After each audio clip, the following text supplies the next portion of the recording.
నమస్తే గ్రామసీమ news channel కి స్వాగతం। ఈ రోజు ముఖ్యాంశాలు చూద్దాం।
ప్రజా సమస్యల దృష్టికి తీసుకొచ్చే విధంగా సిరిసిల్ల జర్నలిస్ట్ యూనియన్ పనిచేయాలని ఆకాంక్షిస్తూ నూతనంగా ఎన్నికైన అందరికీ కూడా హృదయపూర్వకంగా శుభాకాంక్షలు గౌరవనీయులైన శ్రీధర్ బాబు గారు మనసు కోరుతాం।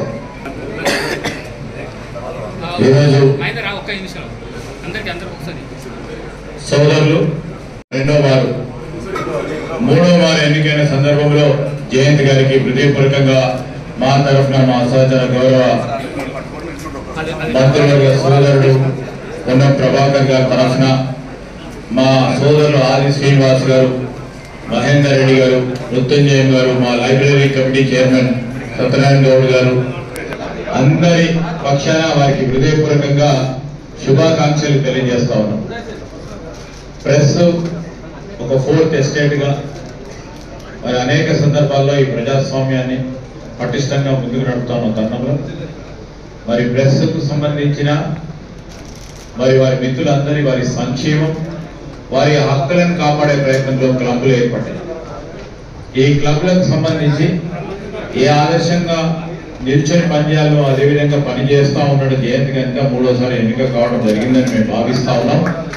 మరి ప్రజలకు ప్రభుత్వానికి ఒక ప్రత్యేక వారంటీగా ఇచ్చి మరి సత్యదూరమైన పలుకులు ఎవరైనా పలికితే దానికి క్షుణ్ణంగా ఆలోచన చేసి ప్రజలకు సత్యాన్ని చేరే దిశలో మీరు ఎల్లప్పుడూ ప్రయత్నం చేస్తా ఉన్నారు। ఇంకా ప్రయత్నం చేయాల్సిందిగా కోరుతూ మరొకసారి వారికి అభినందన తెలియజేస్తూ ప్రెస్ క్లబ్ కు సంబంధించిన సోదరులు, దీనికి సంబంధించిన కమిటీ సభ్యులకు కూడా ఈ సందర్భంలో హృదయపూర్వకంగా శుభాకాంక్షలు తెలియజేస్తూ, ఎందుకంటే ఇంకో ప్రోగ్రామ్ ఉంది, మరి మంత్రి గారు రోడ్డు మీద వెయిట్ చేస్తా ఉన్నారు, వారు ఒక చిన్న ప్రోగ్రామ్ తీసుకుని వెయిట్ చేస్తా ఉన్నారు। తరుణంలో మీరు అందరూ కూడా మన్నించాలని నేను కానీ ప్రభాకర్ గారు కానీ పోవాల్సిన సందర్భంలో మీరు అందరూ మన్నించాలని కోరుతూ సెలవు తీసుకుంటాం।